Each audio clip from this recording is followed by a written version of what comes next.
আসলে গত বছরের আগের বছরেও শ্রীকান্ত আমাকে বলেছিল, কিন্তু তখন আমি থাকতে চাই। আর এবছরে আমি বলেছি আমি যাবো। আর অনুৎকান্ত ব্যাপারেতে জানতে গিয়ে বা বলতে গিয়ে যার কথা মনে হয় তিনি হচ্ছেন প্রভাত ভট্টাচার্য। প্রভাত ভট্টাচার্য এমনই একটা মানুষ ছিলেন, তিনি নিজে কিন্তু খুঁজে বেড়াতেন কে ভালো রেখে কে ভালো ইয়ে করে, এই ব্যাপারটা তার মধ্যে ভীষণভাবে ছিল। তার সঙ্গে দীর্ঘদিনের যোগাযোগে কুমুদার সঙ্গে ব্যাপারটা এসেছে এবং তিনি এই ব্যাপারগুলো তিনি আবিষ্কার করতেন প্রভাত ভট্টাচার্য। এবং কুমুদাজি যে একটা বিশাল মাপের মানুষ ছিলেন, যার ব্যক্তিত্ব অসাধারণ কিন্তু প্রচার বিমুখ। সামান্য যেটুকুনি পরিচয় হয়েছে প্রভাতদার জন্য, তাই প্রভাতদার কথাও মনে পড়ে। এখানে আসলে তো যখন আসছি বর্তমানে নিত্য তো আসা হয় না।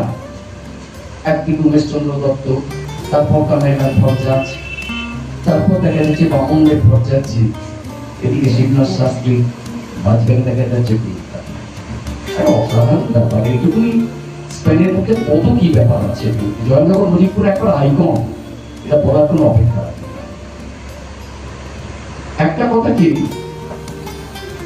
যতটুকু তার নিয়ে আমি পড়েছি বা জেনেছি, তাতে করে উনি যে কাশীপুর গার্লসের ফ্যাক্টরিতে যে কাজ করতেন, সেখানে কিন্তু কামানের যে ডিজাইনটা তিনি করতেন, ধুতি পাঞ্জাবি, এবারে নিপাট বাঙালি, ধুতি পাঞ্জাবি করেই তিনি যাতায়াত করেন। কিন্তু দারোয়ান ধরে ফেলেছে গেটেতে, ধুতি পাঞ্জাবি পড়তে গেলে যাওয়া যাবে না, তাই ধুতি পাঞ্জাবির ওপরে আটকে দিয়েছে বলে। এবারে ম্যানেজার নিজে এসছেন, ম্যানেজার নিজে এসে ওনাকে রীতিমতো আর কি তার সসম্মানে নিয়ে গেছেন এবং বলে দিয়েছেন উনি একমাত্র ধুতি পাঞ্জাবি পরে আসবেন। এইটা এটা হচ্ছে এক নম্বর। দু নম্বর, তিনি সব দিকে একটা কমপ্লিট একটা সাংস্কৃতিক একটা ব্যক্তিত্ব। তিনি অভিনেতা, তিনি নাট্যকার, তিনি গণনাট্যের সঙ্গে যুক্ত ছিলেন। এবং শুধু তাই নয়, আজকে আমাদের এখানে এসছে বিশিষ্ট এখানকার নাট্য ব্যক্তিত্ব সুভাষ বোসের ছেলে আমার সবাই এসছে, আমার ছোট ভাই। সুভাষ বোসের সঙ্গে বা নির্মলার সঙ্গে উনি তখন নাটকের সঙ্গে যুক্ত ছিলেন। শুধু তাই নয়, একটা জিনিস কি, উনি কবিও ছিলেন। সব দিকেই তার অসাধারণ ব্যক্তিত্ব, কিন্তু কোনো প্রচার ছিল না।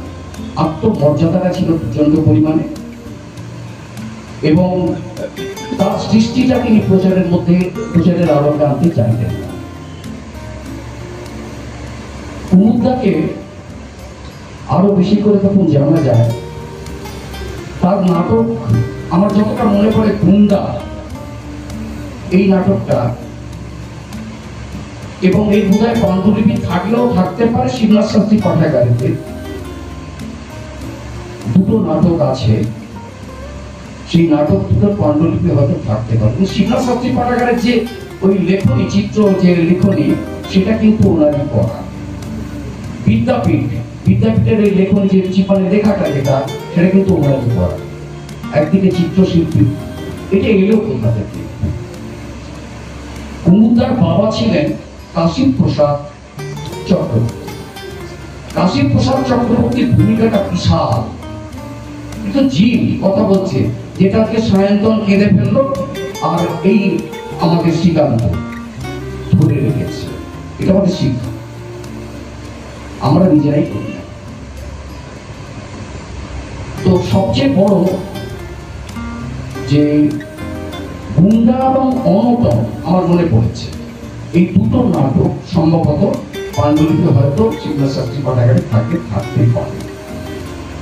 এবং এই অনটন এবং গুন্ডা নিয়ে একটা ফিল্ম। দাদুর সম্পর্কে বলতে গিয়ে প্রথমে যেটা বলেন, আমার জীবনের অনেকটা অংশ দাদুর কাছে। কারণ আমি ছোট থেকে যতটা বড় হয়েছি দাদুর সঙ্গে থেকেই যাবতীয় প্রথম শিক্ষা আমার যেগুলো, আঁকা বলুন, বাড়ির পুজো বলুন, বা আমাদের বাড়িতে কালী পুজো হয়, সেই কালী পুজো ঠাকুরে গায়ে রং করা বলুন, এইসব শিক্ষাগুলি আমার দাদুর কাছ থেকে নেওয়া। জীবনের মরালিটি, আদর্শবোধ এবং কিভাবে জীবন এগিয়ে নিয়ে যেতে হবে, মানুষের পাশে দাঁড়াতে হবে, এই শিক্ষাগুলো আমার দাদুর কাছ থেকে নেওয়া। তো দাদু চলে যাওয়ার পর জীবনের অনেকটাই আমার মানে খালি হয়ে গেছে বলতে গেলে। দাদুর ঠিক মানে ঠিক যেভাবে ভাষায় আমি বলে বোঝাতে পারবো না দাদু আমার জীবনে কতখানি ছিলেন।